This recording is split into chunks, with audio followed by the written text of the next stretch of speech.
घर के सभी सदस्यों को नहीं, एक ही सदस्य को पास मिलेगा जो कि बाहर जाके अपना सब्जी पानी जो कुछ लाना है वो ला जा सकते हैं। बस एक ही लोग को पास दिया जाएगा। इधर ही ठेला लगाते हैं, कम से कम बेचारे, अब बंद कर दिया गया, इनका रोजगार कैसे चलेगा। भगवान तो सबके हैं, आपको भी आना चाहिए। आप खुद उनको मौका दे रहे हैं। अन्याय यात्रा है। कहाँ अन्याय है? कहीं नहीं है। ये बस खाली फिजूल का है। जैसे कहते हैं ना कि मतलब खाली बैठा आदमी क्या करे, बस वही सीन है उनका। आप भी अपने पैर का छाला दिखाइए। आप भी कहिए हमने भगवान के लिए बहुत मेहनत किया। अब आप कुछ करना ही नहीं चाहते हैं। आप क्या, आप जहाँ मोदी जी हैं तो वहाँ आप नहीं जाएंगे क्या?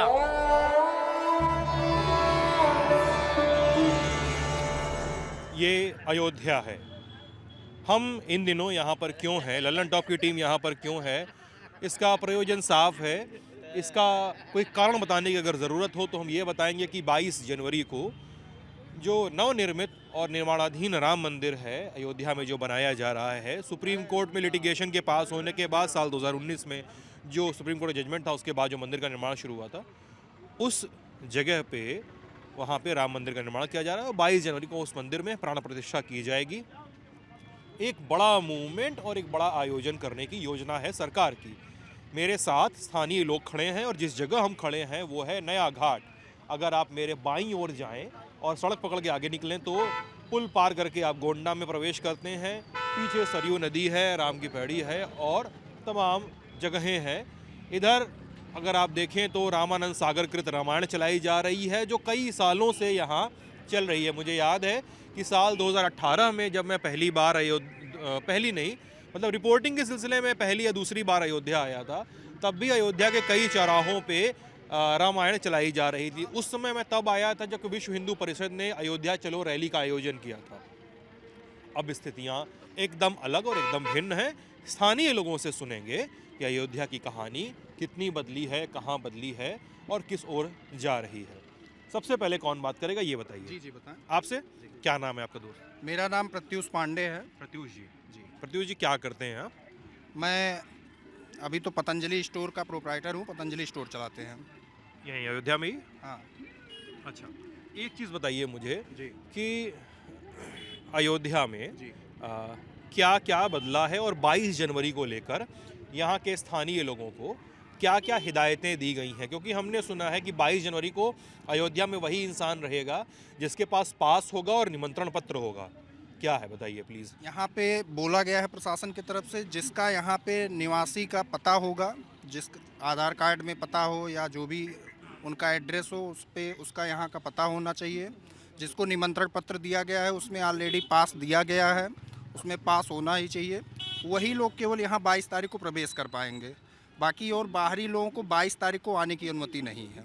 अच्छा जी। और उसके बाद क्या मंदिर खुल जाएगा दर्शन के लिए, नया मंदिर जो बन रहा है? जी बिल्कुल। 21 तारीख को तो कोई नहीं दर्शन करेगा। 21 तारीख को प्रशासन की तरफ से पूरा बंद किया गया है। हो सकता है 20 को भी बंद रहे। 22 तारीख को केवल जो आएंगे उन्हीं लोग रहेंगे। फिर 23 तारीख से कंटिन्यू सभी लोग दर्शन करेंगे। जो भी श्रद्धालु आएंगे, जब यहाँ से जो भी बाहर से आएंगे, जो मुख्य तीर्थ लोग रहेंगे वो सब जब चले जाएंगे तो कंटिन्यू सभी पब्लिक के लिए दर्शन चालू हो जाएगा। अच्छा, यहाँ पर अभी कोई मुझे बता रहा था कि एक घर को एक पास दिया जा रहा है। मुझे ध्यान नहीं आ रहा है कौन बता। जी। आप बता रहे थे, क्या नाम है आपका? जी, मेरा नाम अखिलेश पांडे है सर। अखिलेश, जी बताइए। जी। यही पता चला प्रशासन के द्वारा कि घर के सभी सदस्यों को नहीं, एक ही सदस्य को पास मिलेगा जो कि बाहर जाके अपना सब्जी पानी जो कुछ लाना है वो ला जा सकते हैं। बस एक ही लोग को पास दिया जाएगा। और आंकड़ा तो ऐसा देखा जा रहा है सर जी कि मंदिर का 22 के बाद निर्माण जब होगा उसके बाद 22 के बाद 4 लाख 5 लाख डेली पब्लिक दर्शन करेगी। और अयोध्या तो चमका ही है भाई, हमारे भगवान राम आ रहे हैं। बहुत अच्छा। क्योंकि हम लोग, सौभाग्य की बात ये है हम लोग की कि हम लोग को जिस राम ने पैदा किया, जिस राम ने भेजते हैं, जिस दुनिया देखने के लिए भेजे हैं, हम लोग एसी में बैठते हैं, फार्चूनर में चलते, बड़ी बड़ी गाड़ियों में चलते हैं, लेकिन हमारे आराध्य भगवान जिनको तम्बू में टपकता था या हवा चलती थी, आदेश ऐसा नहीं था कि उनको बदल दिया जाए या कुछ नया लिया जाए। और खुशी की तो बात है ही है, तो इसलिए भगवान हमारे आ रहे हैं, हम लोग खुश हैं। हम लोग यहीं व्यापार हैं, अपना रेस्टोरेंट छोटा मोटा चलाते हैं, व्यापार करते हैं यहाँ पे। तो हम लोग को खुशी है। ऐसा नहीं है 22 के बाद जो होगा सब अच्छा ही होगा। क्या बोल रहे थे आप? बीच में कुछ बोल रहे थे, बताइए। यहाँ पे जो रास्ते हैं, पहले क्या था कि वो रास्ते सब इतने पतले रहते थे। जब परिक्रमा होता था 14 कोसी या 5 कोसी परिक्रमा जब किया जाता था, अरे वो तो बड़ा कंजेस्टेड होता था, मैं आया हूँ कई बार। congested रहता था कि मतलब एक दूसरे के ऊपर लोग चढ़ जाते थे। लेकिन अब देखिए अयोध्या पूरा अंदर हर एक रास्ता, हर एक गली अब सब चौड़ा हो गया है। तो इससे बाहर से आने वाले जो भी श्रद्धालु हैं, भक्त हैं, उनको बहुत ही बढ़िया सुविधा मिलेगी। कहीं कोई दिक्कत नहीं है रहने वाली है। ये चौड़ा करने से वाली बात याद आ गई। 2021 में मैं जब आया था तो जो हनुमानगढ़ी वाला रास्ता है, मैंने वहाँ कुछ दुकानदारों से बात की थी, ललन टॉप में था तब भी मैंने कुछ दुकानदारों से बात की थी। उन्होंने हमसे ये कहा था कि हम लोग की दुकानों के लिए धमकाया जा रहा है रास्ता पुश, क्योंकि रास्ता चौड़ा करने के लिए आपको दुकानें और घरों को आगे से थोड़ा सा छीलना पड़ेगा। जी। इस तरह का बहुत विरोध हो रहा था उस समय जब मैं आया था। तो वो कैसे सॉल्व हुआ यहाँ पे? देखिए, अब जो स्थानीय कुछ लोग जो अपना दुकान किए हैं, कुछ ऐसे लोग हैं मान रहे हैं कि मतलब ज़्यादा मात्रा में नहीं है फिलहाल जो भी थे, लेकिन अब 10, 20, 50 के चक्कर में जो हज़ारों लाखों श्रद्धालु आएंगे, उनको जो कष्ट होगा उस कष्ट को देखते हुए उन लोगों को भी एक प्रशासन द्वारा कहीं ना कहीं बहुत बढ़िया जगह चुन करके उनको दे दिया गया है कि आप यहाँ पे दुकान करिए, क्योंकि आपके वजह से ऐसा ना हो कि आने वाले सभी श्रद्धालुओं को दिक्कतों का सामना करना पड़े, इसलिए उन लोगों को भी वहाँ से हटाया गया है। उनको कोई और दिक्कत नहीं है। और कैसा मूवमेंट हो रहा है इन दिनों? भीड़ आ रही है अयोध्या में, क्या है बताइए थोड़ा। बहुत ज़्यादा। अभी तो चूँकि प्रधानमंत्री जी द्वारा और मुख्यमंत्री जी द्वारा बार बार बोला जा रहा है कि आप लोग 22 तक तो बिल्कुल भी अयोध्या में ना आएँ। उनका बहुत ही ज़्यादा मतलब प्रयास है कि 22 तक भीड़ ना होने पाए। 22-23 के बाद यहाँ पे जो भीड़ होगी वो भीड़ बहुत ही ज़्यादा होगी, जो कि मतलब हम कल्पना नहीं कर सकते हैं कि यहाँ कितनी भीड़ हो सकती है। बहुत लोगों को 22 तक रोक दिया गया है। 22 तक रोका गया है। 18 तारीख शाम से ही ये नेशनल हाईवे 28 ये बंद कर दिया जाएगा। बड़ी गाड़ियाँ यहाँ से बिल्कुल नहीं जाएंगी। 4 व्हीलर गाड़ियाँ केवल वही जाएंगी जो यहाँ के लोकल के रहेंगे, जिनका यहाँ पे एड्रेस रहेगा, जिनका पास वास बना रहेगा, या कुछ ऐसे भी जो बहुत इमरजेंसी रहेगा, केवल बाईपास पे जाने के लिए ही सुविधा उनकी रहेगी, बाकी और कोई नहीं जाएगा। 18 तारीख से 22 तारीख तक पूरा 4 लेन बंद हो जाएगा हाईवे। अच्छा, आप बता रहे थे कोई कि अयोध्या शहर जो है उसकी चौहद्दी बढ़ाई गई है, उसकी परिधि को उसमें विस्तार किया गया है, क्या हुआ है कुछ बताएगा? जी क्या नाम है आपका? दिलीप कुमार पांडे नाम है मेरा। हर तरफ अयोध्या के केंद्र से हर तरफ 25-25 किलोमीटर बढ़ा दिया गया है। अच्छा, मतलब अयोध्या को केंद्र बना के 25 किलोमीटर त्रिज्या का वृत्त खींचे। जी। तो हम उतनी हर तरफ बढ़ा दिया गया है। जैसे किधर तक बढ़े हैं? विक्रम जोत के आगे तक बढ़ाया गया है, इधर नवाबगंज तक बढ़ाया गया है, फैजाबाद में भी आगे बढ़ा दिया गया है। अच्छा जी। और सुल्तानपुर रोड पे तो एयरपोर्ट की तरफ बढ़े ही है वो लोग। इधर पूरा मसौदा तक पूरा आ गया है। मतलब ये आ गया इस तरह से, जो अयोध्या विकास प्राधिकरण बना है, जब माननीय मुख्यमंत्री जी द्वारा ये अभी लगभग 3-4 साल पहले अयोध्या विकास प्राधिकरण बनाया गया, उसी में 25 किलोमीटर के रेंज में चारों तरफ उसको अयोध्या विकास प्राधिकरण में ले लिया गया है। अच्छा जी। यहाँ के स्थानीय लोगों से कुछ मैंने बात की, आप लोगों से बात करने के पहले, जब आप लोगों से मिला उसके भी पहले, तो वो ये कुछ लोग तो ये कहते ही हैं, देखिए मैं ये नहीं कह सकता किसी भी केस में कि कोई परियोजना है। देखिए मंदिर तो एक आस्था का विषय है, इसमें कोई डिनाई नहीं कर सकता, लेकिन उसके साथ साथ तमाम परियोजनाएं आती हैं, जैसे रास्तों को चौड़ा करना, होटल बनाना, एयरपोर्ट बनाना, कंस्ट्रक्शन करना, इंफ्रास्ट्रक्चर डेवलपमेंट। तो लोग बोल रहे हैं कि वो चीज़ें मंदिर बना देते हैं, लेकिन परियोजनाओं को स्थानीय लोग को ध्यान में रख के नहीं लाया जा रहा है। परियोजनाओं को इस तरह से बनाया गया कि वो स्थानीय लोगों को ध्यान में रख के नहीं की गई। आप लोग क्या सोचते हैं इस पर? देखिए हर चीज़ जी ऐसा नहीं है सर। देखिए परियोजनाएं मिलती हैं, दुकान जैसे ठेले वाले हैं बेचारे, पुराने ठेले वाले, तो इसमें क्या हो जाता है, ये लोग 20-20, 30-30 साल से अपना जीवन यापन कर रहे हैं, लेकिन सरकार यही होती है कि ये तो अपना कर रहे हैं जीवन यापन, अगर बना तो बड़े बड़े लोग वो अपना अलाट करा लेते हैं, जिसके पास पैसे, गरीबों का कोई मतलब नहीं निकलता। ये चीज़ की समस्या यहाँ है और ये बड़ी दिक्कत है। ये बड़ी दिक्कत है, ये दिक्कत नहीं बहुत बड़ी दिक्कत है, क्योंकि ठेला बना रामप्रस्थ के बाहर, आप चले जाइए, अगर जांच करवा ले सरकार तो जो बड़े लोग हैं उन्हें मिला हुआ है, छोटे लोग रामप्रस्थ इधर यहाँ इधर ही ठेला लगाते हैं, कम से कम बेचारे, अब बंद कर दिया गया, इनका रोजगार कैसे चलेगा? जैसे ये ठेला आज 25 साल से लगा रहे थे, अब यहाँ से हटवा दिया गया है, बोल रहे हैं 4-5 दिन, ये बेचारे अपने में परेशान है, जीवन यापन इनका कैसे चलेगा? इसको भी सरकार को ध्यान देना चाहिए। बड़े बड़े लोग अलाट करा रहे हैं दुकानें, बड़े बड़े लोग मतलब जैसे भाई बड़े लोगों का पहचान है, पैसा है, संबंध है, वो चीज़ योजनाएं जो हैं सरकार को इस पर ध्यान देना चाहिए। कौन है गरीब जो लोन लिया है, जैसे 10,000 का छोटा लोन मिलता है ठेले के लिए, हम दुकान के लिए हम लोग भी 10,000 का छोटा लोन है, वो आपको छोटा लोन लेंगे। उसके बाद जब दुकानें बनेंगी तो सरकार आपको उस पर लोन पे, जैसे आप ठेला लगा रहे हैं तो आपको दुकानें मिलनी चाहिए। लेकिन वो दुकानें जो बनती हैं बड़े लोग अपने माध्यम से भाई करवा लेते हैं, सबको नहीं मिलता। जो छोटे सबको नहीं मिलता, जिसका जैक पानी होगा उसको मिलेगा, ये कह रहे हैं आप लोग। अच्छा, और ये बताइए, आप लोग भी चाहें तो बातचीत कर सकते हैं, ऐसा नहीं आप लोग को बोलेंगे मना ही नहीं है। एक चीज़ बताइए। हाँ, सेंट्रल से योजनाएं तो आती हैं, लेकिन जैसे कि भैया ने कहा वो सही तरीके से लागू नहीं हो पाती है। अच्छा जी, जैसे भैया ने पटरी दुकानदारों की ही बात करी। जैसे मान लिया मैं ठेला लगाता हूँ चाय का, तो सरकार ने सोचा कि भाई ये अब थोड़ा अपग्रेड करके इसको चाय, मतलब बाहर रोड पे ख़राब होगी, रोड जगह खींचे खराब करी, कंजेस्टेड ड्राइवर पर्सन बढ़ेगा, तो इसलिए कि दुकान एक पर्टिकुलर एक जगह पे स्थानीय दुकानदारों को पे लगाई जाए। जी बनाया गया है। बस आप नाम नहीं लेना चाहूँगा, लेकिन बड़े बड़े लोग सोर्स वाले हैं जिनके अपने जो अपने वो खुद नहीं करते, जो कि उनके चेले चापड़ हैं भाई, उनके चम्मच आप कह लें आपकी भाषा में, तो बस उन लोग को अपना अरेंज करा दे कि वो जो जीवन यापन करें, लेकिन मेन जो लोग हैं वो वंचित रह जाते हैं इस चीज़ से। जय श्री राम।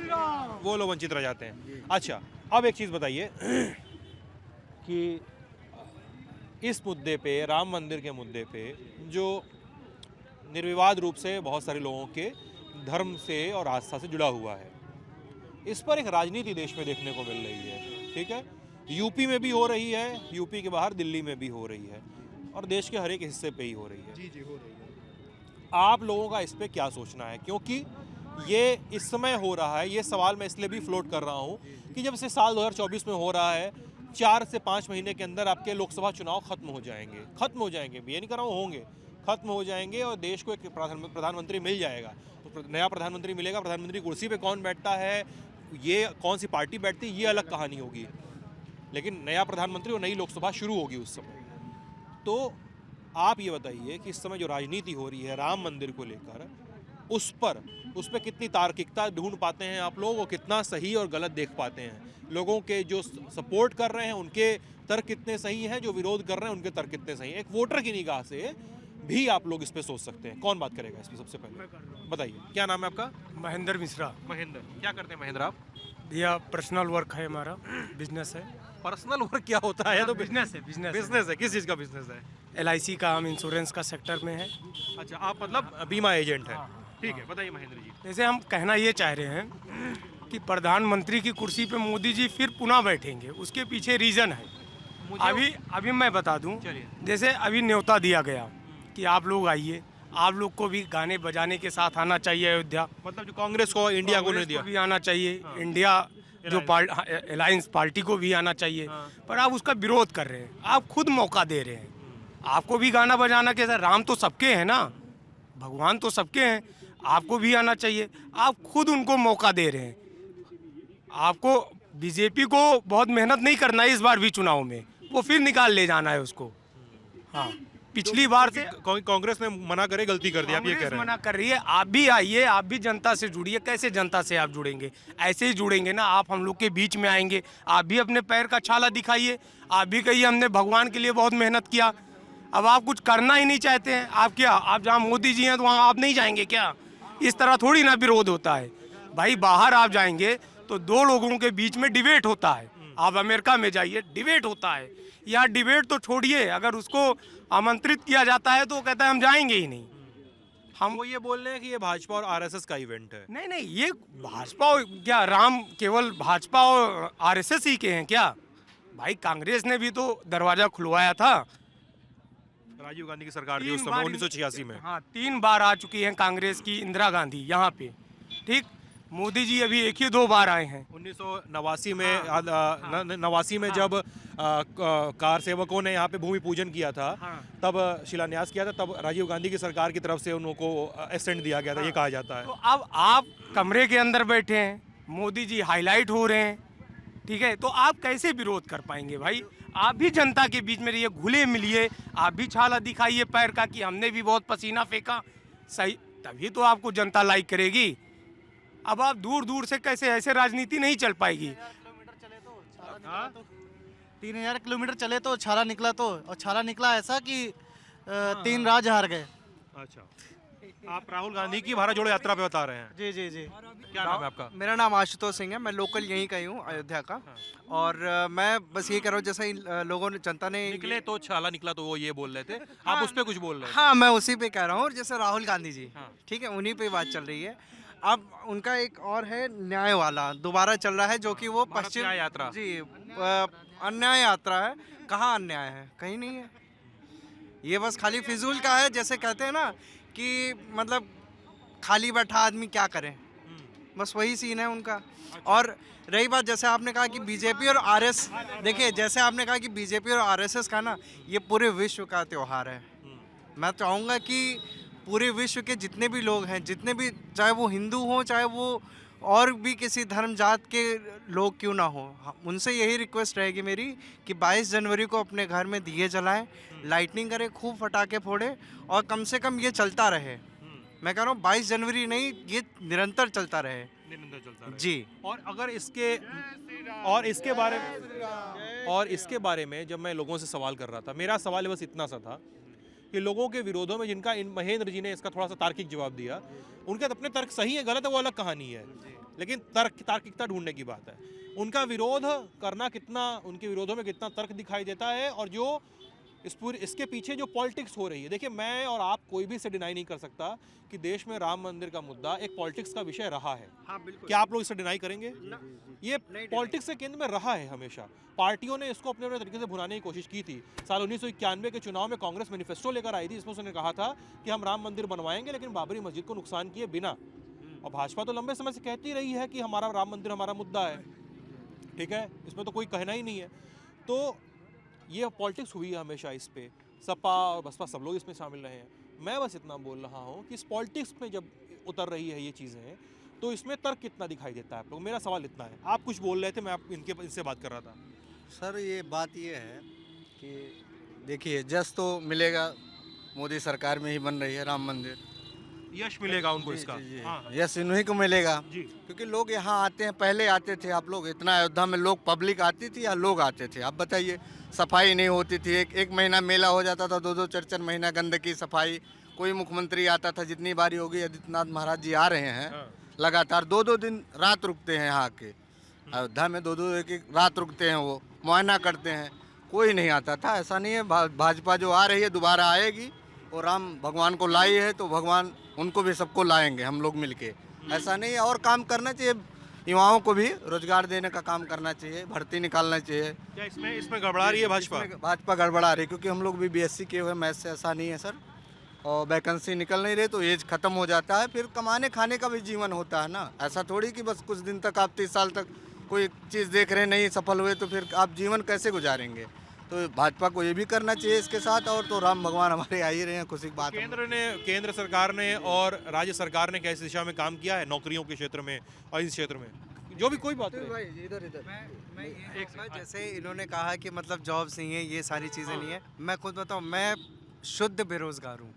शुद्ध बेरोजगार? हाँ, मतलब बेरोजगार होता है या तो रोजगार होता है? शुद्ध उसमें शुद्धता और अशुद्धता की बात मुझे समझाइए पहले। शुद्धता ये है कि मैं कुछ दिन पहले नोएडा में ही था, जॉब करता था, मेरी जॉब चली गई किसी इश्यूज़ के चलते।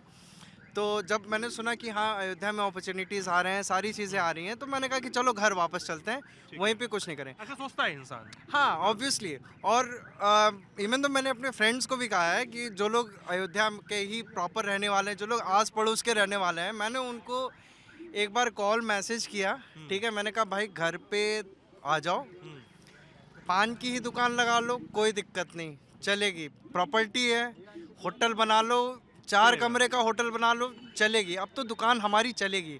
मेरा तो अब यही प्लान है कि मैं इसीलिए शाम से टहल रहा हूँ, देख रहा हूँ कहीं कोई छोटी सी जगह मिल जाए तो मैं अपनी एक मिठाई की दुकान खोल लूँ। मिठाई की दुकान खोलना चाह रहे हैं? बिल्कुल, मतलब ऑप्शंस हैं, बहुत सारे हैं। मिठाई की दुकान भी खोल सकता हूँ, कुछ भी खोल सकता हूँ। तो देखिए, जॉब अपॉर्चुनिटीज़ के बारे में अगर लोग कह रहे हैं, ठीक है, उसको आप साइड में रख दो। गवर्नमेंट को इसमें दोष देने से कोई फ़ायदा नहीं है। आपके अंदर काबिलियत है, अगर आपके पास पूंजी है, लोन ले लो, हर एक चीज़ कर लो, शुरू कर दो काम धंधा। क्योंकि अब अयोध्या हो गया है, अब टूरिस्ट आएंगे, सब कुछ होगा। तो बेस्ट यही है यहाँ पर कि रोजगार भी जनरेट होगा, आप ये कह रहे हैं। 100% होगा। जैसे हर कोई कह रहा है ना, बड़े बड़े पॉलिटिकल पार्टीज के जो लीडर्स है वो भी कह रहे हैं कि रोजगार कहाँ है, क्या है। कुछ लोग कह रहे हैं कि अगर मंदिर बनने से कोई रोजगार हो बताओ। मैं तो कह रहा हूँ कि अगर कोई एक भिखारी पीतल का एक कटोरा लेके बैठ जाए ना, मैं कह रहा हूँ अगर सुबह 6 बजे से बैठ जाए और 12 घंटे अगर बैठ जाए, खैर 1-1 रुपए तो मिलेंगे। गलती से किसी ने डॉलर भी फेंक दिया ना, $10 भी, और डॉलर भी आते रहे, विदेशी मुद्राएं भी आते रहे ना, तो आसानी से वो जाके अगर कन्वर्ट करवा लेगा कहीं से भी, फॉरेन एक्सचेंज के पास में। एक सेकंड सर, क्या नाम है आपका? मेरा नाम आशुतोष सिंह है। आशुतोष, मैं एक सेकंड आशुतोष जी को मैं आपको एक छोटी सी बात का जवाब दे दूं। आपके सारे तर्क समझ में आ रहे थे मुझे, लेकिन आपने जहां पर भीख मांगने को आपने रोजगार से जोड़ा ना, वो बहुत गलत तर्क था सर। मैं इसलिए बता, मैं एक्सेप्ट करता हूँ उस चीज़ को, मैं एक्सेप्ट करता हूँ, लेकिन कुछ लोग कहते हैं ना कि भीख मांगने से भी पैसे नहीं मिलते हैं। मिलते हैं। मैं बनारस में भी आप जाकर के देख लीजिएगा, जो बैठा भी होगा ना वो कोई मामूली इंसान नहीं होगा। मैं खुद एक बार बनारस गया था, वहाँ पे एक भिखारी है, मैंने उसके बारे में पूछा। कहाँ बैठता है बताइए, मैं बनारस का रहने वाला हूँ। ये दशमेधा घाट है वहाँ पे पास में। मुझे ज़्यादा कोई नॉलेज है नहीं। अगले ने मुझे बताया कि इसके पास में प्रॉपर्टी है, अच्छी खासी प्रॉपर्टी है। तो क्या है, खैर ये तो अदर थिंग है। अब जो लोग भीख मांग रहे हैं क्या है क्या नहीं है, मैं उसको रोज़गार से भी नहीं जोड़ूंगा। बट प्रॉपर जो है मेरा कि अपॉर्चुनिटीज़ हैं यहाँ पे, आएंगी। क्योंकि देखिए बाहर के लोग भी आ रहे हैं, बाहर के लोग भी आ रहे हैं, निवेश कर रहे हैं। आप देख लीजिए मैरियट आ रहा है। अब देखिए तर्क सुनिए इसमें। आपने जो बात कही वो बात समझ में आ गई कि मैं भी इस बात को मानता हूँ कि आप अगर यहाँ पे एक बड़े प्रोजेक्ट पे काम कर रहे हैं, राम मंदिर, और राम मंदिर से जुड़े जो तमाम प्रोजेक्ट हैं, ठीक है, एक लंबी लेन का निर्माण, तमाम होटल आने से तमाम तरह के रोजगार, इंफ्रास्ट्रक्चर होता है, तो आपको ईंट गारे का काम करने के लो क्लास लेबर भी मिलता है। मैं इस बात से नकार नहीं रहा हूँ, एकदम सही बात है ये। मैं इस बात को इस दिशा में भी देख सकता हूँ ना।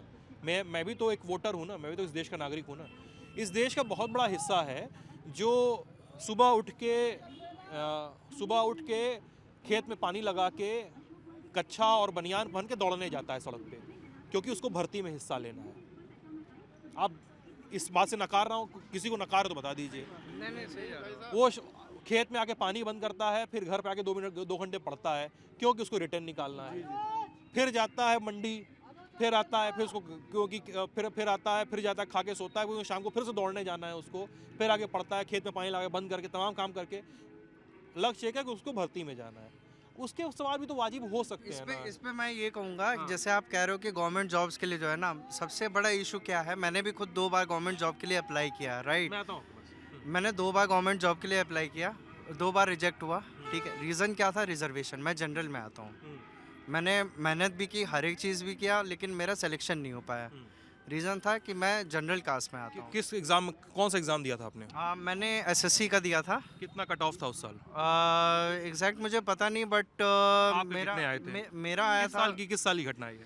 ये था आपका 2017 के आसपास में, कट ऑफ 2017 का। सर आप अब अगर आप रिजर्वेशन पे सवाल उठा रहे हैं तो यहाँ पे आपको 3 सवालों के जवाब कैमरे पे देने पड़ेंगे, वरना आपके तर्क खारिज होंगे।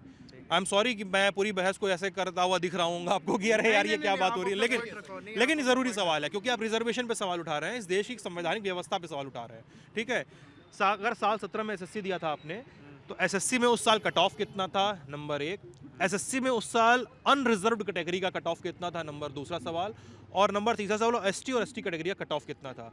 और चौथा सवाल होगा कि आपके अंक कितने आए थे।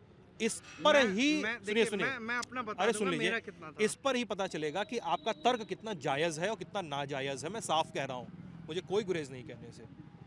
हम लोग हमेशा हर चीज़ के लिए, मुझे याद है कि ललन टॉप का एक वीडियो है, उस पर काफ़ी बवाल मचता है, ठीक है। कई सारे लोग बोलते हैं कि अरे यार ये क्यों हुआ। एक लड़की बोल रही है कि हमको रिजर्वेशन की वजह से हमारा नहीं हुआ, ठीक है। उससे पूछा गया कि ठीक है बताओ कि तुम्हारा कितना आया था, तो कुछ बोली कि मेरा मान लीजिए 200 नंबर आया था, ठीक है। और ठीक है बताओ कट ऑफ कितना था? कट ऑफ था 220। तो भाई तुम्हारा तो कट ऑफ के नीचे है, तो तुम कहाँ से आ जाएगा तुम्हारा? आप हर चीज़ के लिए रिजर्वेशन को ही हम लोग हथियार बना ले रहे हैं। इस देश में कैंडिडेट्स की तैयारी में बहुत कमी होती है सर, बहुत ज़्यादा कमी होती है। हाँ आप कुछ बोल रहे थे भैया, क्या नाम है आपका? मेरा नाम अंकुर मिश्रा है। अंकुर बताइए। गोंडा से हूँ। नहीं, जैसे आपने कहा कि पूरा देश अयोध्या नहीं है, सही बात है, लेकिन अयोध्या का प्रभाव पूरे देश पे। एकदम मानता हूँ मैं भी। भाई साहब ने कहा कि रोजगार को लेकर इन्होंने कहा था, तो आपने कहा कि भीख मांगना एक वो कुछ आपने जो भी ऑब्जेक्शन किया, तो कहना ऑब्जेक्शन में अभी तक टिका रहूंगा, अंतिम तक टिका रहूंगा। तो जैसे राम के दरबार में मैं खड़ा हूँ और कहा गया है, अजगर करे न चाकरी, पंछी करे न काम, दास मलूका कह गए सबके दाता राम। तो उन्होंने ही ऑलरेडी डिसाइड कर रखा है कि इसको क्या करना है, कहाँ जाना है।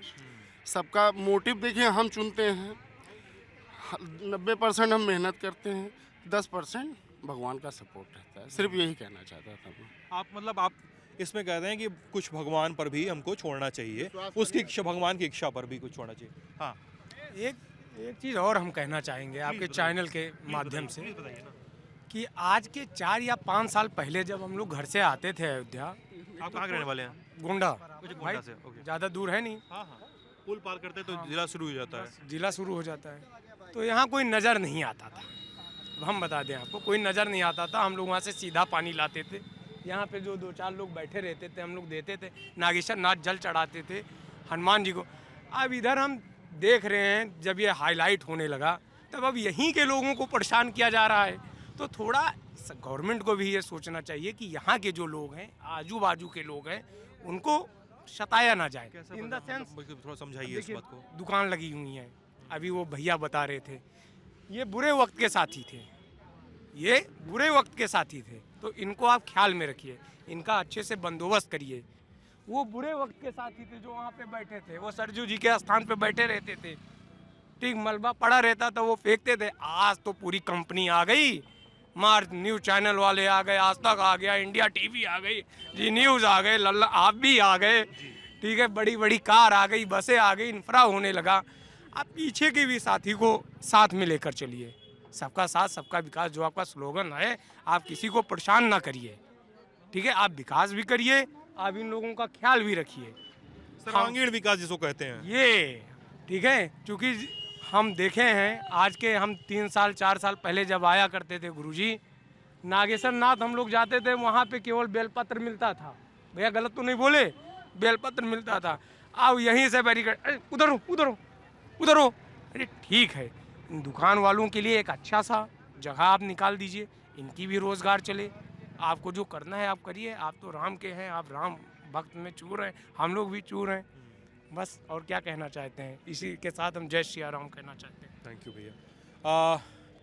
तो लोगों से हमारी बातचीत और ललन टॉप की एक कवरेज जारी रहेगी। कैमरे के पीछे हैं हमारे साथी करमजीत। आपकी इस वीडियो पे क्या राय है हमें कमेंट सेक्शन में ज़रूर बताइएगा, और एक बात ज़रूर बता दी कमेंट सेक्शन में जो हम जानना चाहते हैं, वो ये है कि अयोध्या में हम और किन चीज़ों की सुध लें और किन चीज़ों पे बात करें। अपना ख्याल रखिएगा, ललन टॉप देखते रहिएगा। बहुत बहुत शुक्रिया।